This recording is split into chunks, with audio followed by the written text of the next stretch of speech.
दोस्तों, अगर हम कोई भी काम करते हैं तो हमें ऊर्जा की बहुत ज्यादा जरूरत होती है। आप महसूस भी किए होंगे कि जब आप बीमार होते हैं तो आपकी ऊर्जा बहुत ही कम हो जाती है और आप चाह करके भी कोई काम नहीं कर पाते हैं। आप दिन रात बिस्तर पर ही लेटे रहते हैं और आपका बिस्तर पर से उठने का मन ही नहीं करता। और अगर आपकी ऊर्जा कम है तो आप पढ़ाई भी करेंगे तो आपको बहुत ही जल्दी नींद भी आ जाएगी। आपका पढ़ने लिखने का मन बिल्कुल भी नहीं करेगा और किसी भी कार्य में भी आपका मन नहीं लगेगा। आपको बहुत ही जल्दी थकावट लग जाएगी। इसलिए शरीर में ऊर्जा का होना बहुत ज्यादा जरूरी होता है। जिस इंसान के शरीर में जितनी अच्छी ऊर्जा होती है वह उतना ही चुस्त दुरुस्त और फुर्तीला होता है। उसका शरीर उतना ही अच्छे तरीके से काम करता है। लेकिन जिस भी व्यक्ति के अंदर ऊर्जा की कमी रहती है उसका मन बहुत ही निराश और हताश रहता है। वह चिंताओं में डूबा रहता है। उसका कोई भी काम करने का मन ही नहीं करता और उसे तमाम तरह की बीमारियां जकड़ लेती हैं। इसलिए शरीर में ऊर्जा का होना अति आवश्यक है। दोस्तों, आज के इस वीडियो में हम ऊर्जा बढ़ाने के तरीकों के बारे में आपको बताऊंगा, जिसे जान और समझ लेने के बाद आप खुद अपने अंदर की ऊर्जा को बढ़ा सकेंगे और खुद आप तरोताजा महसूस करेंगे। आपके शरीर के अंदर फुर्ती आ जाएगी। तो दोस्तों, इस वीडियो को छोड़ करके कहीं जाइएगा नहीं मित्रों। प्राचीन समय में नर्मदा नदी के किनारे बसे एक आश्रम में रोज की तरह गुरु अपने शिष्यों को तरह तरह की विद्या सिखाया करते थे। कुंडलिनी योग से लेकर के ध्यान करने तक वह सारी विद्याओं अपने शिष्यों को सिखाया करते थे। उन्हीं शिष्यों में एक निर्मल नाम का एक शिष्य था जिसका व्यवहार अन्य शिष्यों से बिल्कुल अलग था। उसके शरीर में ऊर्जा रहती ही नहीं थी। वह हर समय थका थका सा रहता था। एक बार की बात है, गुरु रोज की तरह अपने शिष्यों को ज्ञान का उपदेश दे रहे थे। उपदेश के बीच में ही निर्मल को नींद आ गई और गुरु की नजर अचानक निर्मल पड़ गई। फिर गुरु को गुस्सा भी आया। गुरु डांट कर बोलते हैं कि निर्मल, तुमने रात को ठीक से सोया नहीं था क्या, जो तुम्हें अभी इसी वक्त नींद आ रही है।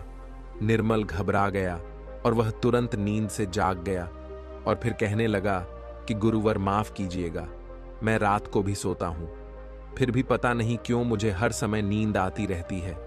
ऐसा लगता है कि शरीर में जान ही नहीं है।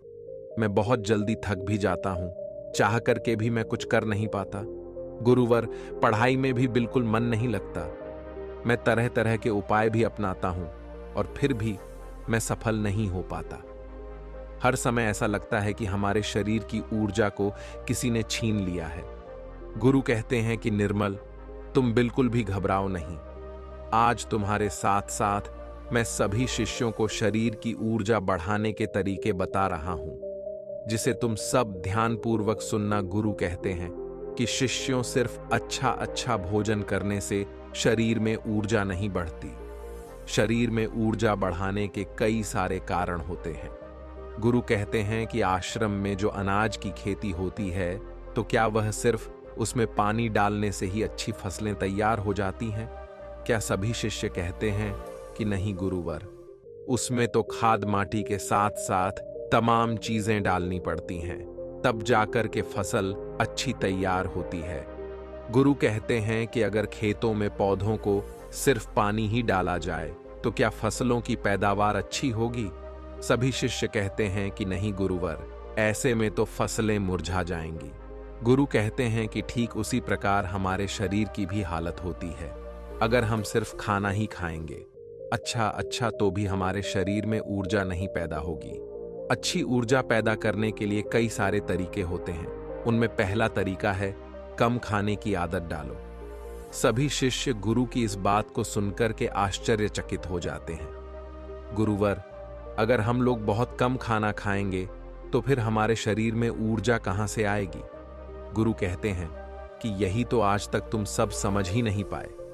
लोग सोचते हैं कि ज्यादा खाना खाएंगे तो शरीर में ताकत बढ़ेगी। ऐसा कुछ भी नहीं होता है। आप खाना पर्याप्त मात्रा में लीजिए, बल्कि मैं तो यह कहूंगा कि जितना आपको भूख है उससे थोड़ा कम ही खाइए। इससे क्या होगा कि जो आपके शरीर की प्राण ऊर्जा है वह भोजन को जल्दी से पचा देगी और जो बाकी ऊर्जा बचेगी वह आपके शरीर की टूटी फूटी कोशिकाओं की मरम्मत करने में मदद करेगी। इससे आपके शरीर की प्राण ऊर्जा को आपके शरीर की देखरेख करने के लिए बहुत समय मिल जाएगा। और आप जब खाना पर्याप्त मात्रा में लेते हैं, बहुत ज्यादा खाना नहीं खाते हैं, तो आपका शरीर हल्का रहता है। और जब आपका शरीर हल्का रहेगा, खाना बहुत अच्छे तरीके से पच जाएगा, तो बाकी लोगों की अपेक्षा आप बहुत हल्का और ऊर्जावान महसूस करेंगे। गुरु कहते हैं कि जो लोग ज्यादा खाना खाते हैं उनके शरीर की सारी ऊर्जा सिर्फ खाने को ही पचाने में लग जाती है और कई घंटों तक तो उनका खाना पचता ही रहता है और ठीक से उनका पाचन भी नहीं हो पाता। पेट उनका भारी सा रहता है। लेकिन जो व्यक्ति कम खाते हैं उनका पाचन बहुत ही जल्दी हो जाता है और फिर बचे हुई प्राण ऊर्जा शरीर की टूटी फूटी कोशिकाओं की मरम्मत करती रहती है। ऐसे लोग बहुत ही ऊर्जावान महसूस करते हैं। तुमने अजगर को तो देखा ही होगा। अजगर खाना खाने के बाद कई घंटों तक या यूं कहे कि कई दिनों तक यूं ही स्वस्थ पड़ा रहता है। उसके शरीर की फुर्ती ही चली जाती है। ऐसे ही हम सबके साथ होता है। अगर हम ज्यादा खाना खाएंगे तो हमारे शरीर की सारी प्राण ऊर्जा पूरे दिन रात सिर्फ उस खाने को पचाने में लगी रहेगी। लेकिन अगर हम खाना पर्याप्त मात्रा में खाते हैं या जितना हमारी भूख है उससे कम खाते हैं, तो हमारे शरीर की बची हुई प्राण ऊर्जा हमारे शरीर की टूटी फूटी कोशिकाओं की मरम्मत करने में लग जाती है। गुरु कहते हैं कि पहले तो तुम सब यह करो कि जितना तुम्हें भूख है उससे थोड़ा कम खाओ और आज से ही इस रहस्यमय तरीके को अपनाना शुरू कर दो। इसका असर तुम्हें 1 हफ्ते में दिखने लगेगा। गुरु कहते हैं कि दूसरी बात जो तुम सबको याद रखनी है हमेशा ऊर्जावान बने रहने के लिए, वह यह है कि पौष्टिक भोजन खाओ। गुरु कहते हैं कि अधिकतर लोग तो सिर्फ पेट भरने के लिए खाना खाते हैं। उन्हें लगता है कि उनका पेट बस भर जाए तो सब ठीक हो जाएगा। तो ऐसा बिल्कुल भी नहीं होता है। आपके शरीर को विभिन्न प्रकार के विटामिन्स की जरूरत होती है। अगर आपके शरीर को पर्याप्त मात्रा में विटामिन्स नहीं मिलेगा तो धीरे धीरे आपका शरीर कमजोर पड़ने लगेगा। मान लीजिए कि आपके शरीर में विटामिन ए की कमी रहती है तो आपको रतौंधी रोग हो सकता है। अगर आप अपने खाने में कैल्शियम की मात्रा नहीं लेते हैं तो इससे आपकी हड्डियां कमजोर हो जाएंगी और उनमें दर्द भी हो सकता है। हड्डियों को मजबूत करने के लिए सबसे अच्छा तरीका है कि आप दूध का सेवन करें और आप थोड़ा समय धूप में जरूर बिताएं। इससे क्या होगा कि विटामिन डी धूप में त्वचा के नीचे पर्याप्त मात्रा में बन जाएगी। सूर्य के प्रकाश में ही विटामिन डी का निर्माण होता है और उसका निर्माण आपकी त्वचा के नीचे होता है, जो आपके शरीर की हड्डियों को मजबूत बनाने में अति आवश्यक होता है। इससे आपकी त्वचा की चमक भी बढ़ती है और आप तंदुरुस्त भी रहेंगे। गुरु कहते हैं कि खाने में अच्छा और पौष्टिक भोजन लो और जितना ज्यादा हो सके प्राकृतिक भोजन खाओ, उससे तो तुम्हारा मन शांत रहेगा। गुरु कहते हैं कि शिष्य हमेशा ऊर्जावान बने रहने का तीसरा तरीका है व्यायाम करने की और ध्यान करने की आदत डालो। शिष्य कहने लगे, गुरुवर, ये तो हम प्रतिदिन करते हैं, इसमें कौन सी बड़ी बात है, ये तो सभी करते हैं। तभी फिर गुरु कहते हैं कि हाँ, बात तुम्हारी सही है, लेकिन अगर व्यायाम को और ध्यान को एक निश्चित समय पर ना किया जाए, जब मन में आया तब कर लिए, तो ऐसे करने से कोई मतलब नहीं होता है, बल्कि उसका शरीर पर बुरा असर तुम्हें देखने को मिलेगा। इसलिए सबसे ज्यादा जरूरी यह है कि व्यायाम और ध्यान को एक निश्चित समय में करो। गुरु कहते हैं कि प्रातः समय व्यायाम शुरू करो, फिर होगा क्या कि तुम्हारे शरीर की ऊर्जा बढ़ने लगेगी और तुम्हारे शरीर में फुर्ती भी आने लगेगी, क्योंकि व्यायाम करने से शरीर के सभी अंग मजबूत होते हैं और उनके कार्य करने की क्षमता भी बढ़ती है। तो इससे तुम दिन में काफी समय तक ऊर्जा से भरे रहोगे। ऊर्जावान महसूस करोगे। जब धीरे धीरे ऊर्जा घटने लगेगी तो फिर अगला दिन आ जाएगा, तो तुम अगले दिन ठीक उसी समय पर व्यायाम करना। तुम्हारा शरीर ऊर्जा से भरा रहेगा। लेकिन सबसे ज्यादा जरूरी यह है कि व्यायाम और ध्यान को एक निश्चित समय पर करना, तभी इसका प्रभाव तुम्हें देखने को मिलेगा। और प्रतिदिन तुम सुबह और रात को जब सोने जाओ तो ध्यान में लीन हो जाओ। ध्यान की ताकत बहुत ही ज्यादा बड़ी होती है। ध्यान से तुम खुद के मन और मस्तिष्क को काबू में कर सकते हो। ध्यान से तुम्हारे शरीर की प्रक्रिया अच्छे तरीके से चलेगी। ध्यान में बहुत ताकत होती है। तुम सुबह और ध्यान की गहराइयों में जरूर जाना। गुरु कहते हैं कि शिष्यों, चौथा उपाय है अपने शरीर की ऊर्जा बढ़ाने का। वह यह है कि तुम्हें चिंता को अपने वश में करना होगा। गुरु कहते हैं कि शिष्यों, अभी तुम सब बच्चे हो, अभी तुम सबको उतनी फिक्र नहीं है, लेकिन जब तुम धीरे धीरे बड़े होने लगोगे तो तुम्हारे पर भी जिम्मेदारियों का बोझ आएगा, तो तुम्हारे ऊपर तमाम कामों का बोझ रहेगा। मैं यह नहीं कह रहा हूं कि तुम चिंता से हमेशा के लिए मुक्त हो सकते हो, लेकिन हां, अगर तुम समझकर चलो कि चिंता को कैसे रोका जाए, उसे कैसे अपने से दूर रखना है, उसे खुद पर हावी नहीं होने देना है, तो तुम बहुत ही समझदार व्यक्ति कहलाओगे।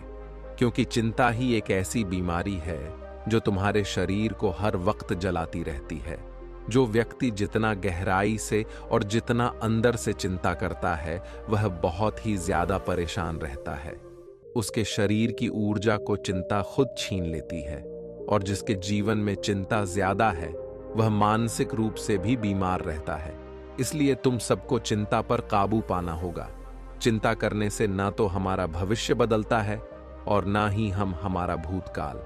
चिंता सिर्फ और सिर्फ हमारे शरीर को हमसे छीन ले जाती है, हमारे सुख चैन को हमसे छीन ले जाती है। इसलिए जिस चीज को लेकर तुम्हें चिंता हो रही है, एक बार गौर से ध्यान में बैठ करके उसे देखने की कोशिश करो कि क्या वाकई में वह बात चिंता करने लायक है कि या नहीं। तब तुम पाओगे कि तुम 70 से 80% तो चिंता बेफजूल की बातों को लेकर के सोच रहे हो, जिनका कि वास्तव में कोई मतलब नहीं है। जिस भी बात को तुम जितना ज्यादा पकड़ कर रखोगे, वह बात तुम्हें बहुत ही ज्यादा सताएगी। इसलिए जो हो रहा है उसे होने दो, क्योंकि अगर तुम्हारा शरीर स्वस्थ रहेगा, तुम ऊर्जावान बने रहोगे, तो तुम चिंता से भी निपट लोगे। इसीलिए शिष्यों, अगर तुम्हें ऊर्जावान बने रहना है तो चिंता को अपने काबू में करना होगा, और इसके लिए आप प्रतिदिन ध्यान और व्यायाम की क्रिया जरूर शुरू करो। गुरु कहते हैं कि हमेशा ऊर्जावान बने रहने का 5वां नियम है समय की गति के अनुसार। चलो, शिष्य कहते हैं कि गुरुवर, यह बात कुछ ज्यादा समझ में नहीं आ रही है कि समय की गति के अनुसार क्या होता है। गुरु कहते हैं कि जब सुबह होती है तो चिड़िया चहचहाने लगती है, पौधों के फूल खिल जाते हैं, पत्तियां हरी भरी हो जाती हैं, वह भी सूर्य के प्रकाश में अपने भोजन का निर्माण करने लगती है, कलियां भी खिलने लगती हैं, और चारों तरफ पेड़ पौधे ऊर्जा से भर जाते हैं। इसी प्रकार तुम्हारा शरीर भी होता है। अगर सूर्य निकलने से पहले तुम नहीं उठते हो बिस्तर से, तो तुम्हारे शरीर की ऊर्जा कम होने लगती है। प्रकृति के साथ खुद को तालमेल बनाकर चलो। जब सूर्य उगता है उससे पहले तुम सब अपने बिस्तर से उठ जाओ, और जब सूर्य अस्त होने लगता है तो उस समय भी तुम सब सोने चले जाओ। अगर तुम सब सही काम को सही समय पर करते हो तो तुम्हारा शरीर हमेशा ऊर्जावान बना रहेगा। जो व्यक्ति आलसी होता है, सूर्य निकलने के बाद उठता है और रात भर जागता रहता है, दिन में सोता रहता है, तो उसके शरीर की ऊर्जा छेड़ होने लगती है। क्योंकि अगर तुम प्राकृतिक के साथ खुद को तालमेल बैठाकर नहीं चलोगे तो तुम्हारे शरीर की ऊर्जा कम होने लगेगी। इसलिए अपने सभी कार्यों को समय के अनुसार करो। जब तुम समय के अनुसार कार्य को करोगे तो तुम्हारा शरीर भी स्वस्थ रहेगा और तुम्हें कार्य करने की चिंता भी नहीं रहेगी, क्योंकि तुमने अपने कार्य को सही समय पर कर लिया। कुछ लोगों को नींद रात में इसलिए नहीं आती है क्योंकि एक तो चिंता उन्हें बहुत सताती रहती है, और दूसरी बात यह है कि वह समय के अनुसार चलते भी नहीं। इसलिए अगर तुम्हें लंबी जिंदगी जीना है तो अपने कार्यों को समय के अनुसार करो। गुरु कहते हैं कि हमेशा ऊर्जावान बने रहने का छठा नियम है, खुद पर ध्यान दो। गुरु कहते हैं कि यह बहुत ही शक्तिशाली नियम है। खुद पर ध्यान देने का मतलब यह है कि तुम सब खुद से खुद को प्यार करो, खुद के लिए अच्छा सोचो। कई बार होता है कि कुछ लोग दूसरों की जिंदगी से बहुत ही ज्यादा निराश रहते हैं। अगर कोई दूसरा विकास कर रहा है तो उससे बहुत ही ज्यादा परेशान रहते हैं। उससे उनके अंदर जलन की भावना उत्पन्न होने लगती है। और जो व्यक्ति दूसरों के विकास से दुखी रहता है तो उसके अंदर जलन की भावना पैदा हो जाती है। तो धीरे धीरे उसका शरीर ऊर्जा से छीड़ होने लगता है। इसलिए दूसरों पर ध्यान देने की बजाय खुद पर ध्यान दो। खुद को बेहतर बनाने में लग जाओ।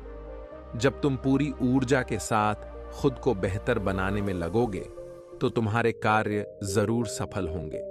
वह व्यक्ति अपने जीवन में कभी भी सफल नहीं हो पाता जो हर समय दूसरों के बारे में सोचता रहता है, दूसरों की बुराई के बारे में सोचता रहता है, दूसरों से जलन की भावना रखता है। उस व्यक्ति की ऊर्जा कभी भी अच्छी नहीं रहती। लेकिन वहीं पर जो व्यक्ति अपने बारे में अच्छा सोचता है और दूसरों के भी बारे में अच्छा सोचता है तो उसकी ऊर्जा हमेशा बनी रहती है।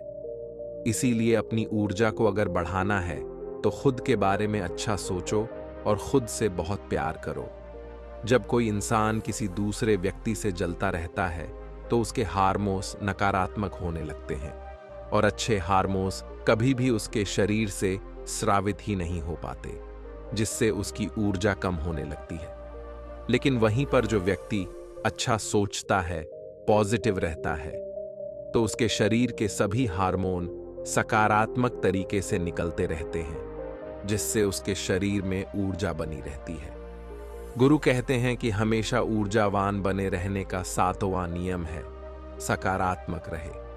कैसी भी सिचुएशन तुम्हारी जिंदगी में आ जाए, तुम्हें हमेशा सकारात्मक बने रहना होगा।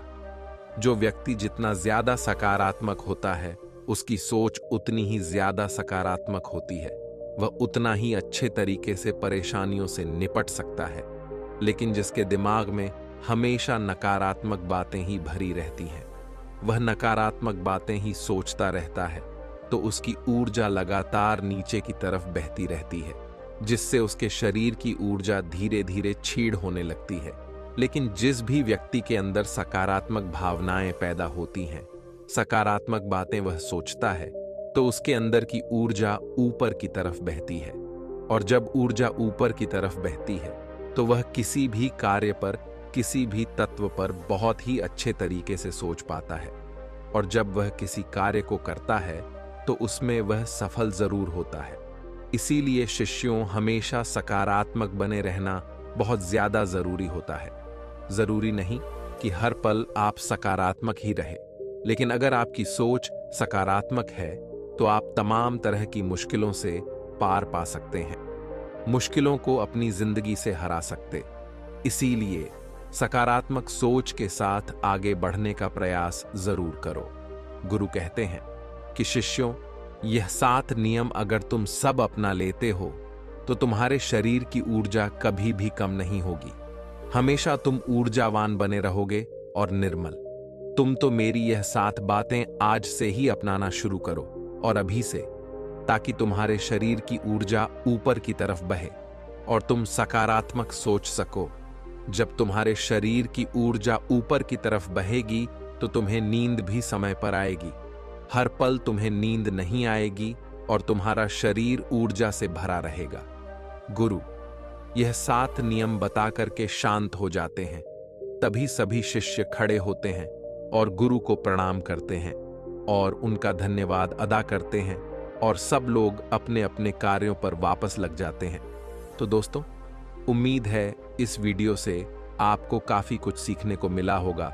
बोधि थॉट को सुनने वाले मेरे सभी दोस्तों को नमस्कार। दोस्तों, क्या आपको भी ऐसा लगता है कि आपके साथ जो कुछ भी हो रहा है वह सब गलत है और आपके साथ ऐसा नहीं होना चाहिए? क्या आपको भी ऐसा लगता है कि जीवन दुखों से भरा हुआ है और कोई भी आपको समझना नहीं चाहता। लोग हमेशा आपको केवल दुख ही देते रहते हैं, जबकि आप सब पर यकीन करते हैं, खुले दिल से सब पर भरोसा करते हैं, और जिस पर भी आप भरोसा करते हैं वह आपको धोखा अवश्य देता है। और आपके आसपास ऐसे बहुत से लोग हैं जो आपसे प्रेम करते हैं, लेकिन वक्त आने पर उनका प्रेम गायब हो जाता है। अर्थात जब आपका बुरा समय आता है तब वह भी अपना असली रूप आपको दिखा देते हैं, और वह आपको ही आपके हालातों का दोषी ठहरा देते हैं। और तब आपको ऐसा भी लगता होगा कि अब यह दुनिया रहने लायक नहीं है। यहाँ जिसके साथ अच्छा करो वही हमारे साथ बुरा करता है। चारों ओर केवल धोखा, फरेब और झूठ ही नजर आता है। यहाँ तक कि आपकी बात कोई ठीक ढंग से सुनना भी नहीं चाहता। क्या आपको भी ऐसा ही लगता है? तो आपको मेरी बात गौर से सुनने की आवश्यकता है। इस बात को ध्यान से सुनिए और समझने की कोशिश कीजिए। यहाँ इस दुनिया में जो कुछ भी आपके साथ हो रहा है, यह केवल आपके साथ ही नहीं हो रहा, बल्कि यह तो हमेशा से होता आया है और यह हमेशा होता ही रहेगा। लेकिन आपको ऐसा लगता है कि यह सब तो केवल आपके साथ ही हो रहा है, और आप एक ऐसे विशेष व्यक्ति हैं जिसको विशेष प्रकार के दुख दिए जा रहे हैं।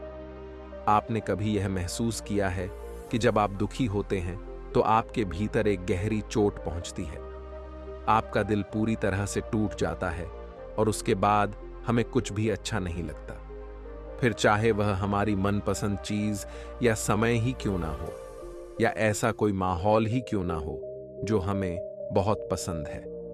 लेकिन एक बार जब हम गहरे दुख में होते हैं तो हमें कुछ भी पसंद नहीं आता, और इसे हम मन कहते हैं। जब मन के अनुसार कार्य नहीं होते तो मन टूटने लग जाता है। और इसका मतलब यह नहीं है कि मन टूटने लगता है तो आप मन से आजाद होने लगते हैं, बल्कि यह तो आपको और भी बुरी तरह से जकड़ लेता है। वह चारों तरफ से आपको घेर लेता है, और यह आपको बताता है कि सामने वाले सब तुम्हारे दुश्मन हैं। वह सब तुम्हारा बुरा चाहते हैं, वह चाहकर भी तुम्हारे लिए अच्छा सोच ही नहीं सकते। इसलिए उन्हें सबक तो सिखाना ही होगा। आपका मन धीरे धीरे आप पर हावी होने लगता है, और यह आपसे कहता है कि चाहे कुछ भी हो जाए, मैं उन्हें नहीं छोड़ने वाला। उन्होंने मेरे साथ बुरा किया है और मैं उनकी सजा उन्हें देकर ही रहूंगा। उनके साथ मैं कुछ ऐसा करूंगा ताकि उन्हें भी एहसास हो जाए कि उन्होंने मेरे साथ गलत किया है। और कुछ लोग केवल यही सबक सिखाने के लिए अपने प्राण भी त्याग देते हैं।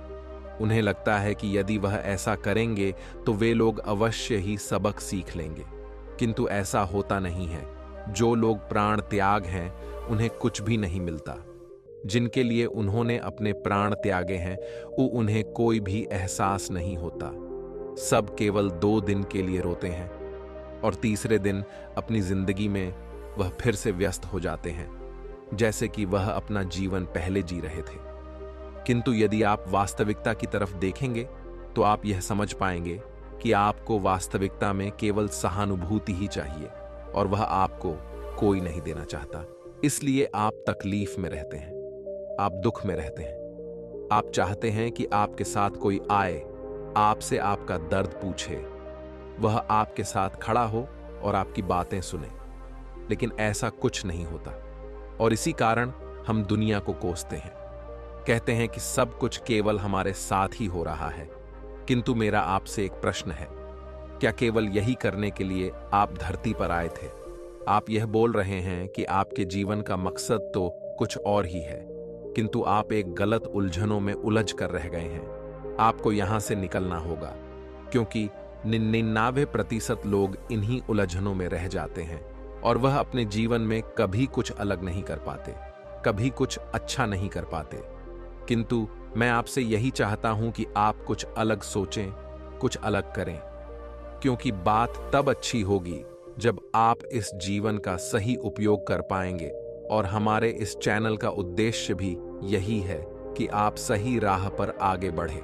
लेकिन अब आपके मन में यह सवाल जरूर उठ रहा होगा कि आखिर वह बड़ा कार्य कौन सा है जो हमें करना चाहिए? आखिर वह बड़ा काम क्या होता है? क्या है जो आप अपने जीवन में बड़ा कर सकते हैं? क्या वह कोई सरकारी नौकरी पाना है? क्या वह कोई बड़ा व्यापार खड़ा करना है? क्या मंत्री, प्रधानमंत्री या राष्ट्रपति बनना है? क्या वह कार्य लोगों की मदद करना है, या फिर धर्म जाति के बारे में चिल्ला चिल्ला कर अपना जीवन समाप्त कर लेना है, या फिर कोई ऐसा आविष्कार करना है जिससे लोग आपको सदियों तक याद रखें, आपका नाम इतिहास में दर्ज किया जाए? आखिर इनमें से वह कौन सा कार्य है जिसे आप बड़ा कह सकते हैं और जो आपके जीवन को सार्थक बना सकता है, जो आपको इस भीड़ का हिस्सा होने से बचा लेता है, जो अंधों की इस दुनिया में आपको आंख वाला बनाता है? तो इसका बड़ा ही सीधा और सरल जवाब है, वह जो आप करना चाहते हैं, जो आपकी नजरों में सर्वोत्तम है, अर्थात जो आप बनना चाहते हैं, जो आप करना चाहते हैं, वह आप बन सकते हैं। और जो कुछ भी आप चाहे वह सब कर सकते हैं। आपको कोई रोकने वाला नहीं, और यदि कोई आपको रोक सकता है तो वह आप केवल खुद ही है, जो अपने आप को कुछ भी होने से रोक लेते हैं, क्योंकि आप ही अपने आप से कहते हैं कि नहीं, मैं ये नहीं कर सकता, मेरे पास इतने साधन नहीं है, उसके पास तो बहुत कुछ है, मेरे लिए तो ये बहुत कठिन है, मैं ये सब नहीं कर पाऊंगा। ऐसा तो कोई लाखों वर्ष में एक ही इंसान होता है जो कुछ बड़ा कर पाता है। मैं वो नहीं हूं। मेरे पास भला क्या है? मैं तो बेचारा किस्मत का मारा हूं, और लोग मुझे हमेशा सताते रहते हैं, मेरी कोई मदद नहीं करता, अब मेरा कुछ नहीं हो सकता। किंतु आप यह भूल रहे हैं कि जो कुछ भी आप अपने आप से कह रहे हैं, ये सारी बातें नकारात्मक हैं, और जब यह आपके मन पर हावी हो जाती हैं, तब आपका मन भी केवल नकारात्मक दिशा की ओर ही आगे बढ़ता है, और फिर आप चाहकर भी सकारात्मकता की उस रोशनी में जा नहीं पाते, और यह नकारात्मक विचार आपके शरीर से आपकी ऊर्जा और शक्ति को पूरी तरह से नष्ट कर देते हैं। और जो कुछ भी हम बनना चाहते थे, हम जो कुछ भी करना चाहते हैं, वह करने से हम खुद को ही रोक लेते हैं।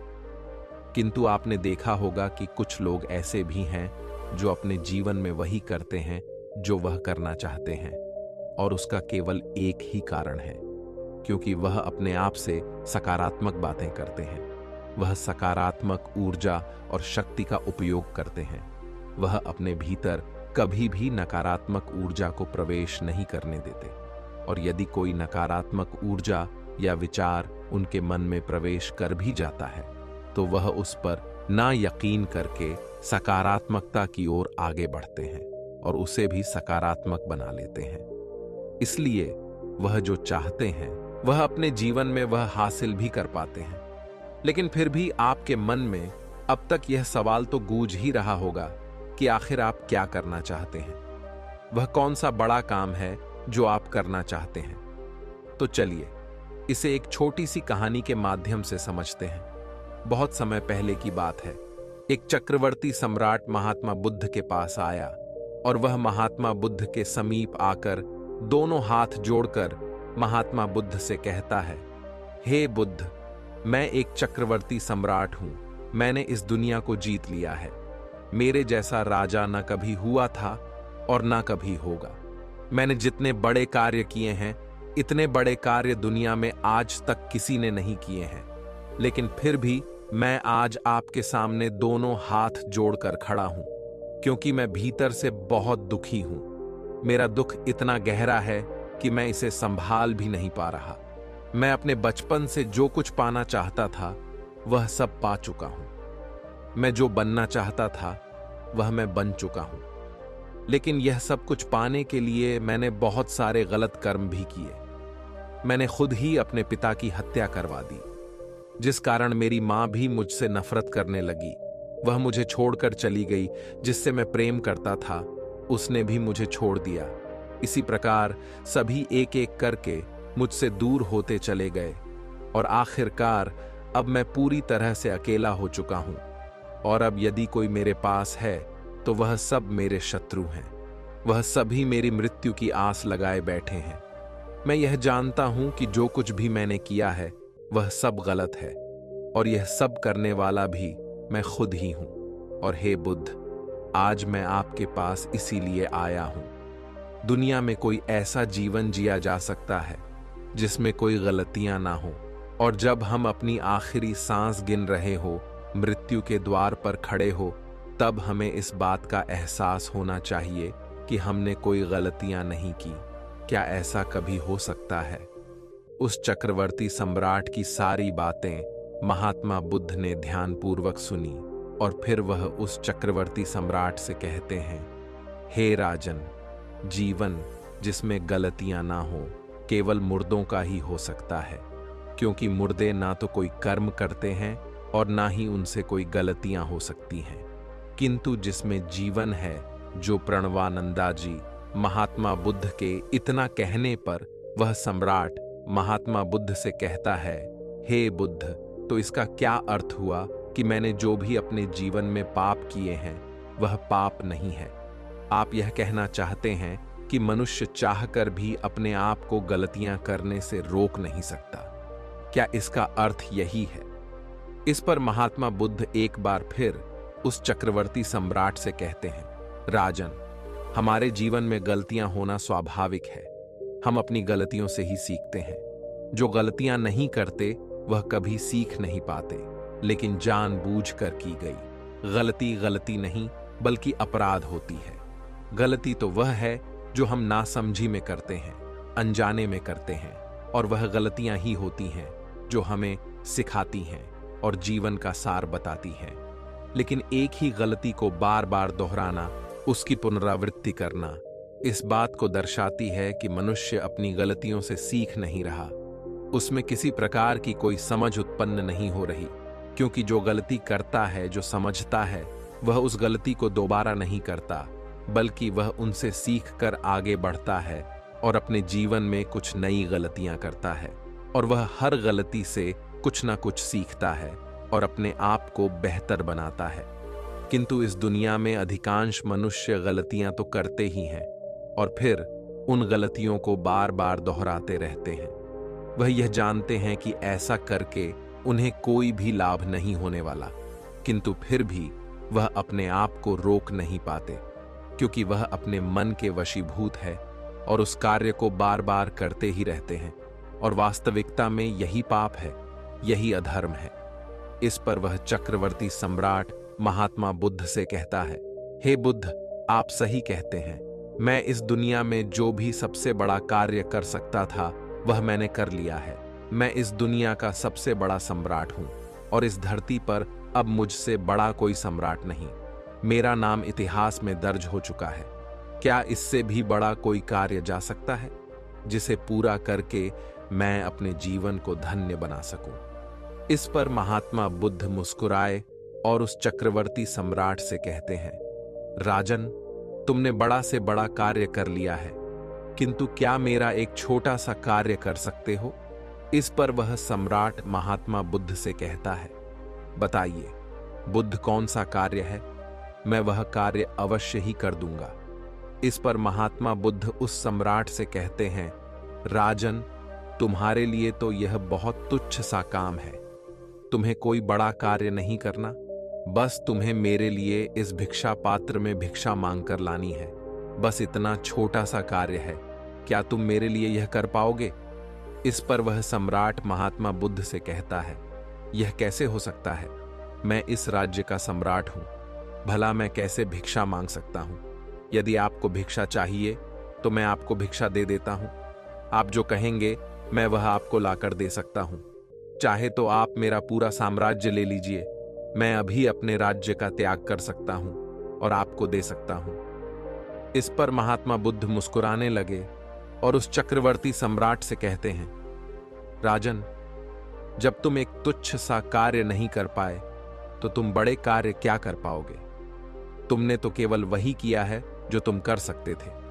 तुम एक राजा के पुत्र थे और तुमने एक सम्राट बनकर भला कौन सा बड़ा कार्य कर लिया?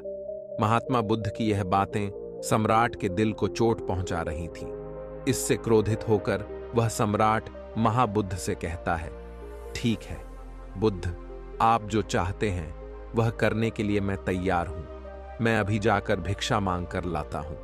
इस पर महात्मा बुद्ध उस सम्राट से कहते हैं, किंतु हे राजन, मेरी एक शर्त है। तुम भिक्षा मांगने एक राजा के भेष में नहीं बल्कि एक साधारण मनुष्य के भेष में जाओ। वह राजा महात्मा बुद्ध की बात मान लेता है और वह साधारण मनुष्य के रूप में गांव में भिक्षा मांगने के लिए पहुंच जाता है। वह गांव का हर एक दरवाजा खटखटा आता है, हर एक घर से भिक्षा मांगने की कोशिश करता है, लेकिन सुबह से लेकर शाम तक कोई भी उसे भिक्षा नहीं देता, बल्कि हर कोई उससे यही कहता था, अरे तू तो बड़ा अहंकारी है, तू भिक्षा तो ऐसे मांग रहा है जैसे तू कोई भिखारी नहीं बल्कि कोई राजा हो और हम तेरे गुलाम हो। घूमते घूमते सुबह से शाम हो गई, लेकिन राजा को भिक्षा नहीं मिली। आखिरकार थक हार कर महात्मा बुद्ध के पास वापस लौटा और उसने महात्मा बुद्ध को सारी बात बता दी। इस पर महात्मा बुद्ध राजा से कहते हैं, राजन, अब तुम मेरे साथ चलो।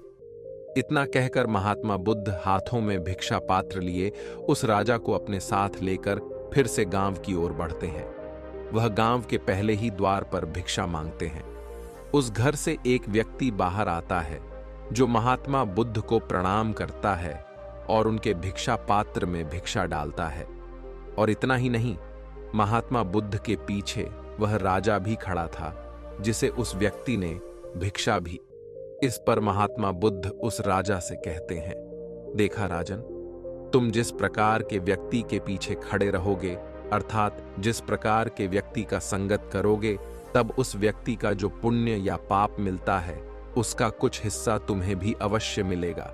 जिस प्रकार अभी तुम्हें मेरे कारण भिक्षा प्राप्त हुई है, इसी प्रकार अगर तुम्हें अपने जीवन में धर्म चाहिए, सुख और शांति चाहिए, भिक्षा चाहिए, तो तुम्हें विनम्र होना होगा, तुम्हें अपना अहंकार त्यागना होगा और अपने आप को बाहर की ओर अभिव्यक्त करना होगा, अर्थात जो तुम हो तुम्हें वही होना होगा।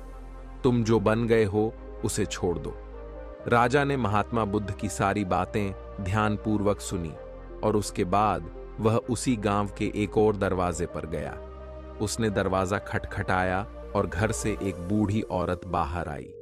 हालांकि राजा ने पहले भी उस द्वार पर भिक्षा मांगी थी, लेकिन तब उसे भिक्षा नहीं मिली। लेकिन जैसे वह बूढ़ी औरत उस घर से बाहर आई, इस पर वह राजा उस बूढ़ी औरत से कहता है, हे माई, मुझे अपने गुरु के लिए कुछ भिक्षा चाहिए, क्या आप मुझे कुछ भिक्षा दे सकती हैं?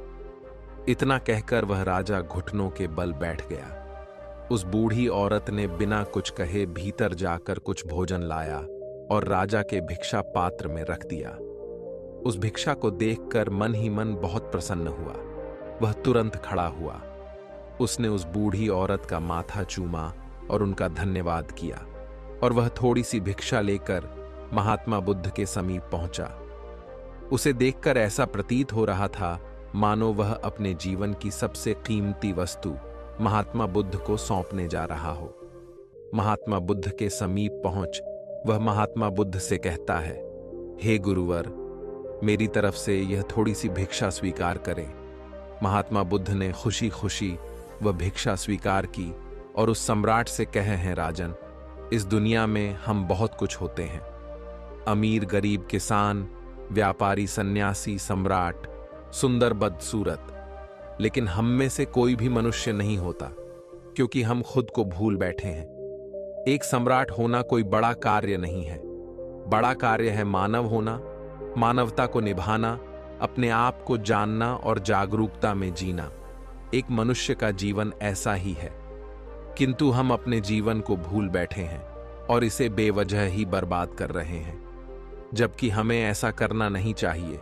किसी को दोष देने में, किसी से नाराज होने में, किसी को नीचा दिखाने में या ऐसी बातें करने में जिनका जीवन से कोई मतलब ही ना हो, तो ऐसे में हम अपनी ऊर्जा का एक बहुत बड़ा हिस्सा बेवजह ही खराब कर रहे होते हैं। दुखी होने की यदि किसी के पास सही वजह है तो उसे दुखी होना चाहिए। यदि किसी के पास चिंता करने की एक सही वजह है तो उसे चिंता भी करनी चाहिए। लेकिन लोगों को यह समझाने में अपना जीवन बर्बाद मत करो कि तुम क्यों हो, क्योंकि लोग तुम्हें कभी नहीं समझेंगे। वह तुमसे यह जरूर कहेंगे कि मैं तुम्हें समझता हूं, किंतु दूसरे दिन वही तुमसे कहेंगे कि तुम मुझे नहीं समझते। यह समझने और समझाने का खेल यूं ही चलता रहेगा और इसमें अपना समय बर्बाद करना फिजूल है, क्योंकि इस प्रकार तो आपका पूरा जीवन ही व्यर्थ हो जाएगा। यह इनकार और टकराव का जो खेल है, यह तो जीवन भर यूं ही चलता रहेगा, किंतु जो भी इसके के पार जाएगा वही अपने जीवन को समझ पाएगा, वही अपने जीवन का सही उपयोग कर पाएगा और वही अपने जीवन में कुछ बड़ा कर पाएगा। आगे महात्मा बुद्ध उस सम्राट से कहते हैं, हे राजन, यदि तुम्हें जीवन में कुछ बड़ा करना ही है तो अपने आप को समझो, अपने आप को बेहतर बनाओ। महात्मा बुद्ध कहते हैं, दरिद्रता, गरीबी मुझे पसंद नहीं। मनुष्य को कर्मठ होना चाहिए, हमेशा कोशिश करते रहना चाहिए और जीवन को बेहतर बनाना चाहिए। इतना कहकर महात्मा बुद्ध शांत हो गए और वह सम्राट भी अब अपनी गलतियों को जान चुका था। उसे भी इस बात का एहसास हो चुका था कि उसने जीवन में अब तक कोई भी बड़ा कार्य नहीं किया जिसके लिए वह आज तक अहंकार कर रहा था। उसने महात्मा बुद्ध को प्रणाम किया और वह महात्मा बुद्ध की राहों पर आगे की ओर बढ़ चला। दोस्तों, यदि आप भी अपने जीवन में कुछ बड़ा करना चाहते हैं तो महात्मा बुद्ध के इन उपदेशों का पालन जरूर कीजिएगा। देखिएगा कि आपका भी मन शांति और सुकून से भर जाएगा। उसके बाद आपको किसी चीज का कोई दुख ना होगा, ना ही कोई परेशानी होगी। दोस्तों, हमारे जीवन का एक बहुत ही बड़ा रहस्य है और वह है मृत्यु। हम जितना जीवन के लिए उत्सुक नहीं होते, हम उससे कहीं ज्यादा उत्सुक मृत्यु के लिए रहते हैं। इसलिए हमने बहुत सारी चीजें मृत्यु के साथ जोड़ रखी हैं। हाँ, यह बात और है कि हम मृत्यु से डरते हैं। इसीलिए हमने मृत्यु के बाद के जीवन के बारे में भी एक विश्वास बना रखा है। परंतु आप यह भूल जाते हैं कि मृत्यु जितना बड़ा रहस्य है, उससे भी कहीं बड़ा रहस्य यह जीवन है जो आप जी रहे हैं। हम सभी यह अच्छी तरह से जानते हैं कि कोई चीज है तो वह नष्ट हो जाएगी, और यह इतना बड़ा रहस्य नहीं है। बड़ा रहस्य तो यह है कि कोई चीज कैसे है, उसने जन्म ही क्यों लिया और वह नहीं क्यों हुई। उसके बाद भी ना जाने क्यों हम जीवन को लेकर उत्सुक नहीं रहते, बल्कि हम मृत्यु को लेकर अधिक उत्सुक रहते, क्योंकि जीवन तो हम जी रहे हैं, पर मृत्यु भविष्य में होने वाली घटना है। वह कैसी होगी, उसके बाद क्या होगा, कुछ होगा या नहीं होगा, मृत्यु के बाद हमारे साथ क्या होता है, ऐसे कई सारे सवाल हमारे मन में अक्सर ही आते रहते हैं, जिस कारण मृत्यु हमारे लिए जीवन से भी ज्यादा रहस्यमय बन जाती है।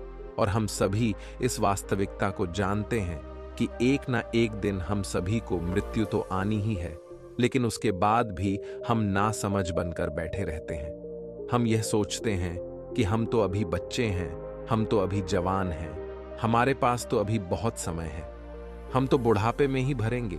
किंतु आप यह भूल रहे हैं कि आपके पास कोई भी ज्यादा समय नहीं है। किसी के पास कितना समय है यह कोई नहीं जानता। आप चाहे बच्चे हो, जवान हो या बूढ़े हो, इससे कोई फर्क नहीं पड़ता। इसलिए आज से ही अपना जीवन जीना शुरू करें, क्योंकि जितना आप खुलकर जीवन को जिएंगे उतना ही आनंद आपको यह जीवन देगा। इस जीवन को जितना ज्यादा समझ सकते हो उतना इसे समझने का प्रयास करो, क्योंकि हमारे जीवन के बिल्कुल पीछे मृत्यु भी खड़ी है। मृत्यु का भी एक जीवन होता है।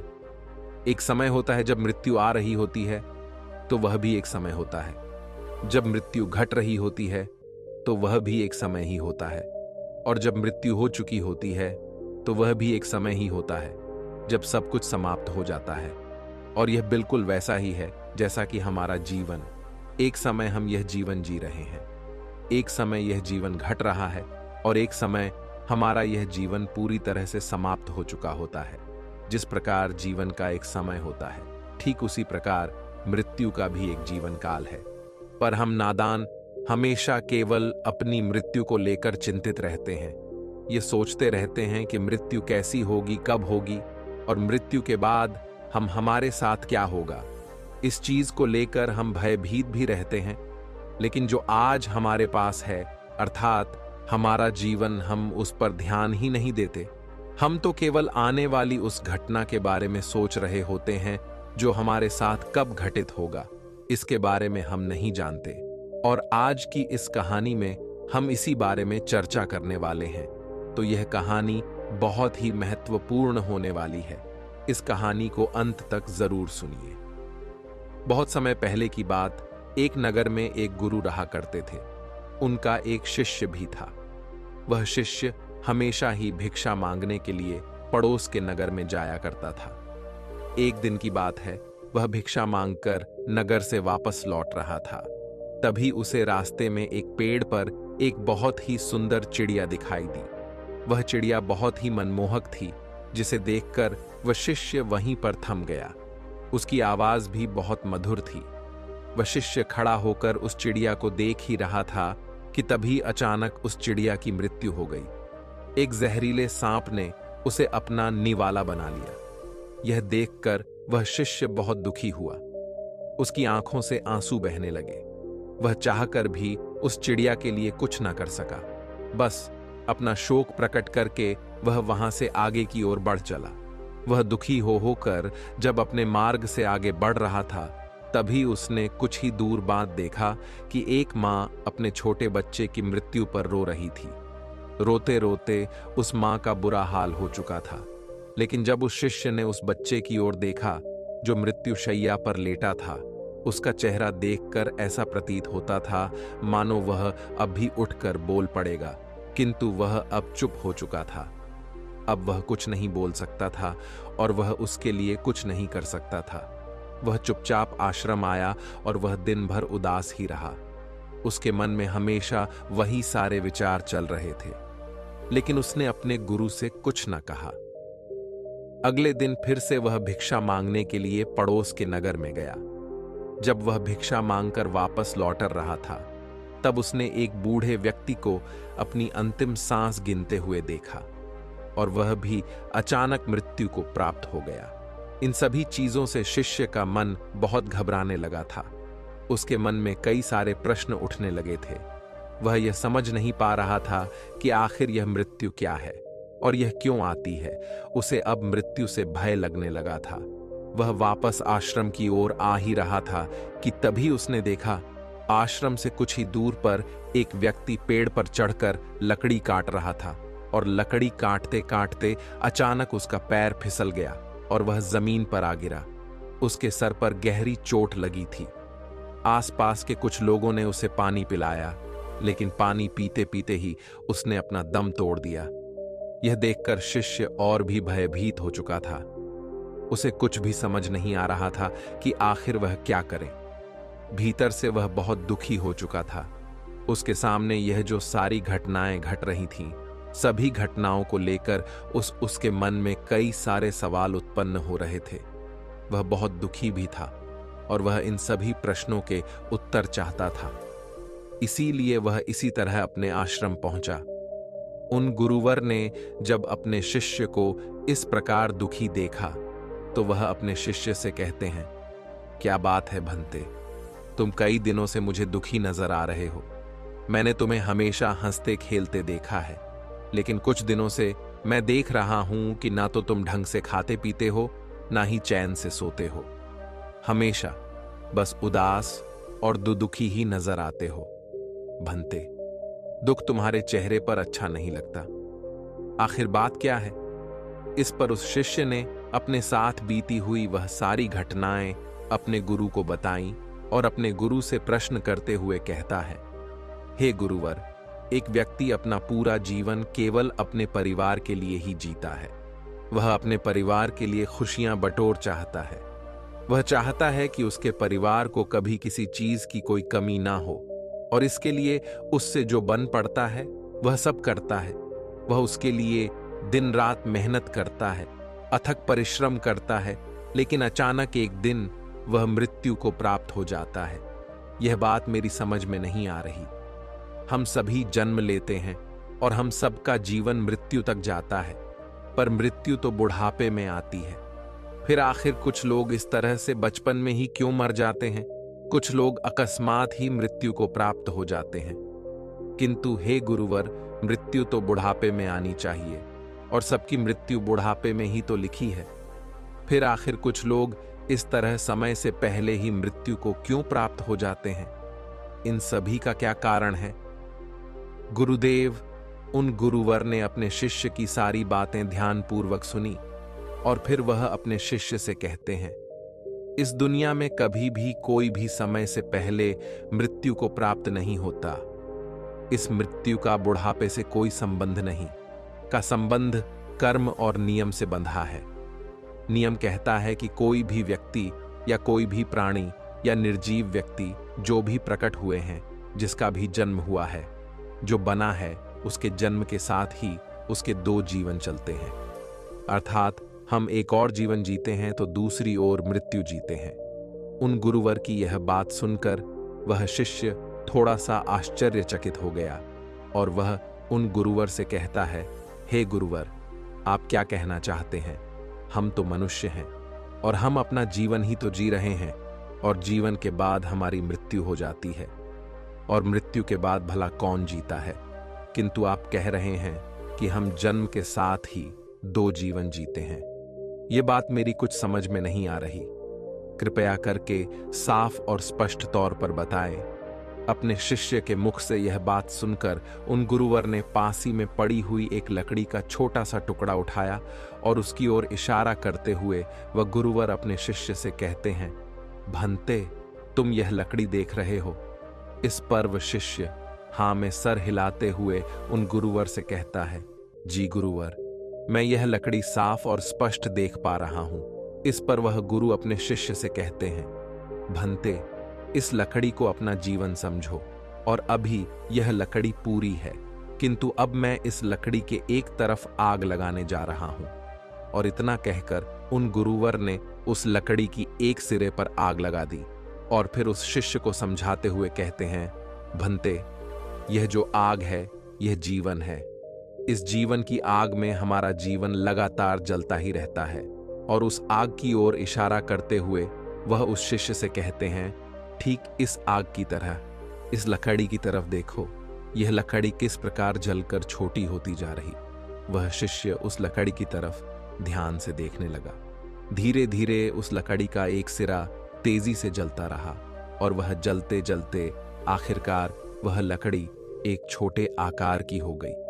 इस पर वह गुरु अपने शिष्य से कहते हैं, भंते, यह जितना हिस्सा इस लकड़ी का जल चुका है यह मृत्यु का जीवन है और यह जो जितना हिस्सा अभी बचा हुआ है यह हमारा जीवन है जिसे हम जी रहे हैं। किंतु धीरे धीरे लकड़ी का यह जो बचा हुआ हिस्सा है यह भी जलकर राख हो जाएगा और हमारा जीवन और भी छोटा हो जाएगा और फिर एक समय ऐसा भी आएगा जब हम मृत्यु को प्राप्त हो जाएंगे और यही वह समय होगा जब मृत्यु पूरी हो जाएगी। अर्थात एक ओर से जीवन मृत्यु की ओर यात्रा करता है और दूसरी ओर मृत्यु जीवन की ओर यात्रा करती है। अपने गुरु के मुख से यह सुनकर वह शिष्य उन गुरुवर से एक बार फिर प्रश्न करते हुए कहता है, हे गुरुवर, आपने जो कुछ भी कहा वह सत्य है, परंतु जन्म के साथ ही जीवन मृत्यु की ओर और मृत्यु जीवन की ओर बढ़ता है। परंतु कुछ लोग अकाल ही मृत्यु को प्राप्त हो जाते हैं। ना तो वह मृत्यु की ओर पूरी तरह से बढ़ पाते हैं और ना ही मृत्यु उनकी ओर पूरी तरफ से आ पाती है। वह जन्म से बुढ़ापे तक का सफर भी नहीं कर पाते, बल्कि किसी दुर्घटना में उनकी अकाल मृत्यु हो जाती है। वह कोई भी हो सकता है, वह बच्चे भी हो सकते हैं, जवान भी हो सकते हैं। आखिर ऐसा क्यों? इस पर वह गुरुवर मुस्कुराते हुए अपने शिष्य से कहते हैं, भंते, कोई भी मृत्यु दुर्घटना नहीं होती। जो जैसे और समय और जिस तरह से मृत्यु को प्राप्त होना है वह वैसे ही होगा। यह सब तो कर्मों का खेल है। हमारे कर्म ही साब बराबर करने का काम करते हैं। कुछ लोग आरामदायक मृत्यु को प्राप्त होते हैं तो कुछ बहुत कष्टदायक मृत्यु को प्राप्त होते हैं। कुछ जीवन भर दुखों में जीते हुए अंत में जाकर बुढ़ापे में मृत्यु को प्राप्त करते हैं। कुछ लोग मृत्यु की कामना करते हुए मृत्यु को प्राप्त करते हैं। कुछ लोग बहुत छोटा सा जीवन जी पाते हैं और उसमें वह सुखी भी रहते हैं और कुछ लोग तो जीवन की शुरुआत करते ही मृत्यु को प्राप्त हो जाते हैं।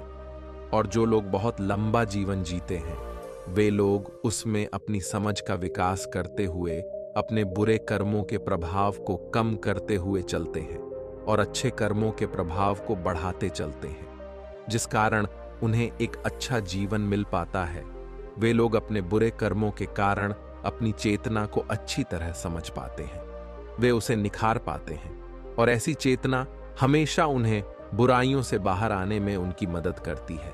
जिस प्रकार सोने को शुद्ध करने के लिए उसे आग में तपाना पड़ता है, ठीक उसी तरह से हमारी चेतना भी होती है। मनुष्य की चेतना को निखारने के लिए दुख और दर्द आते ही रहते हैं और आपका जीवन कितना लंबा चलेगा, यह आपके कर्म निर्धारित करते हैं। यहाँ इस दुनिया में, इस ब्रह्मांड में सब कुछ नियमों से ही चल रहा है। कुछ भी इधर उधर अपने आप नहीं चल रहा।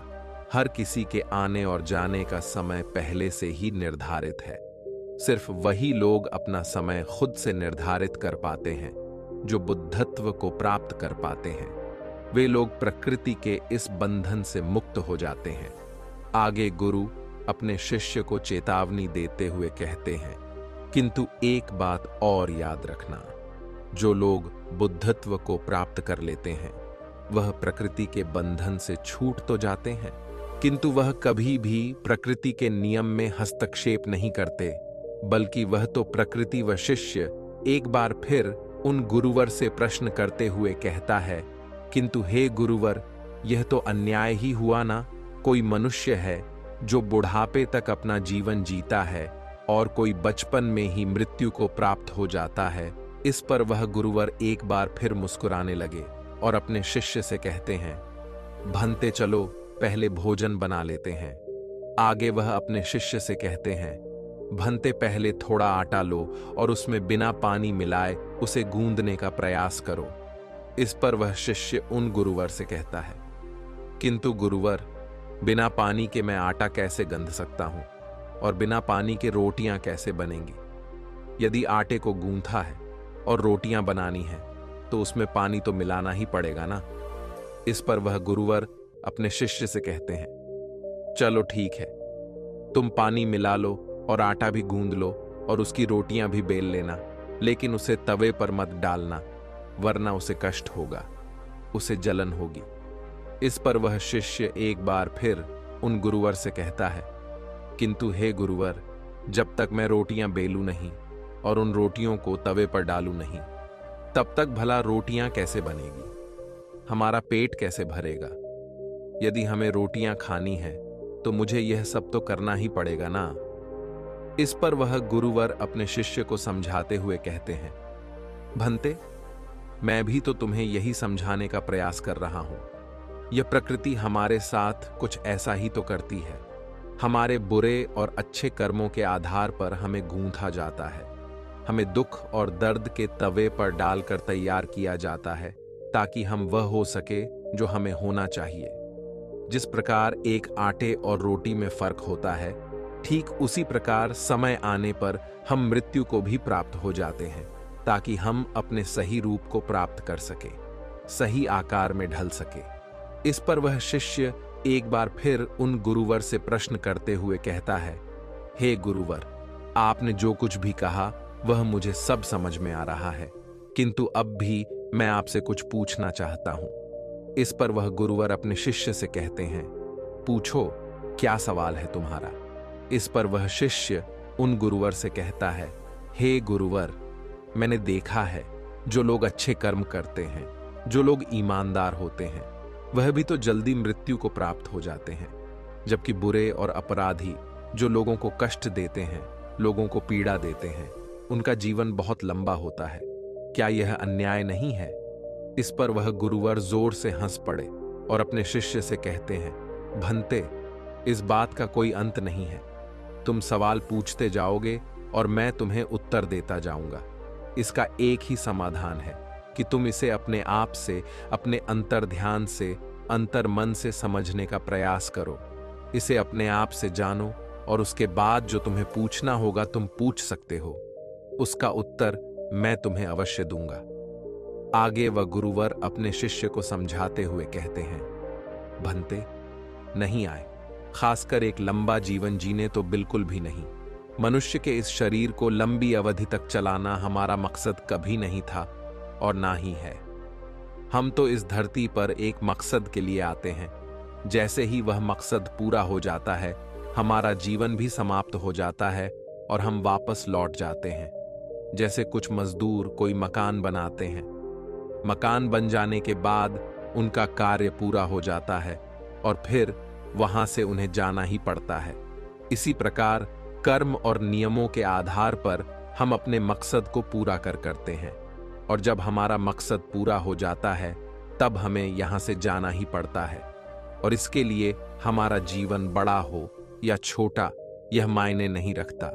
इस पर वह शिष्य उन गुरुवर से एक बार फिर प्रश्न करते हुए कहता है, हे गुरुवर, अभी अभी आपने कहा कि हम एक मकसद के लिए आते हैं और जब हमारा मकसद पूरा हो जाता है तो हमें यहां से जाना ही पड़ता है।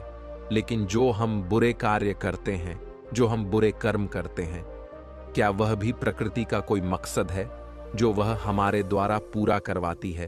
इस पर वह गुरु अपने शिष्य के इस प्रश्न का जवाब देते हुए कहते हैं, भंते, प्रकृति का अपना कोई मकसद नहीं होता। वह तुम्हारे ही सबसे बेहतर बनाने की चेष्टा में लगी रहती है।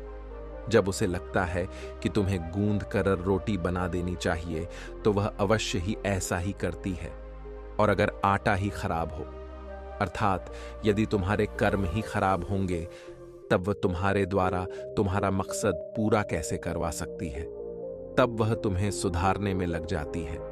वह तुम्हारे द्वारा कुछ ऐसे कर्म करवाती है ताकि तुम समझ सको कि तुम किस मकसद के लिए इस धरती पर आए हो, और इसके लिए वह तुम्हें दुख और तकलीफें भी देती है। ज्यादा दुख और ज्यादा तकलीफें उसी को मिलती है जो ज्यादा सुख भी पाता है। इसीलिए प्रकृति का अपना कोई मकसद नहीं। वह तो केवल तुम्हें सही राह पर लाना चाहती है। वह तुम्हें यह समझाने की कोशिश में लगी रहती है कि तुम्हें अभी और मेहनत करने की आवश्यकता है, तुम्हें सुधरने की आवश्यकता है। किंतु हम तो दुख और सुख में कुछ इस प्रकार से लिप्त हो जाते हैं कि हम अपना मकसद कभी ढूंढ ही नहीं पाते। इस पर अब शिष्य उन गुरुवर से एक और प्रश्न करने की अनुग्रह करता है, लेकिन वह गुरुवर कहते हैं, भंते, मैंने तुमसे पहले कहा, अगर मैं इस पर तुम्हें जवाब देता जाऊं तो तुम्हारे प्रश्न कभी समाप्त नहीं होंगे। इसलिए तुम ध्यान करो और खुद से ही जान लो, और उसके बाद जो भी तुम्हारे प्रश्न होंगे मैं उसका उत्तर तुम्हें अवश्य दूंगा।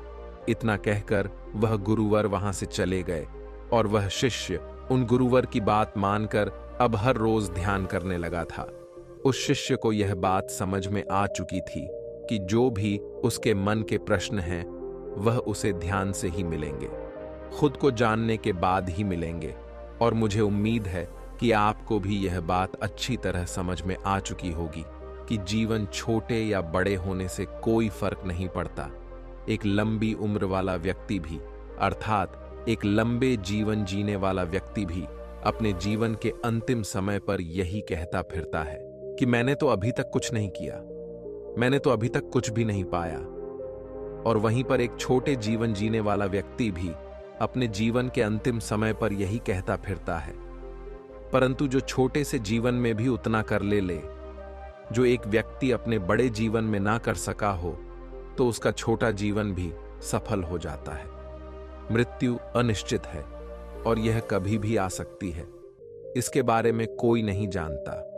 आपको तो यह सोचना चाहिए कि आप बहुत ही खास हो, क्योंकि जिस प्रकार हमें जन्म के साथ हमारी सांसें मिलती हैं, ठीक उसी प्रकार हमें जन्म के साथ हमें हमारी मृत्यु भी मिलती है, और मृत्यु ही हमें सही सांचे में ढलती है, हमें एक नए जीवन की ओर ले जाती है, एक नई दुनिया में ले जाती है, जहां पर हमारा वक्त आ चुका है। उम्मीद है कि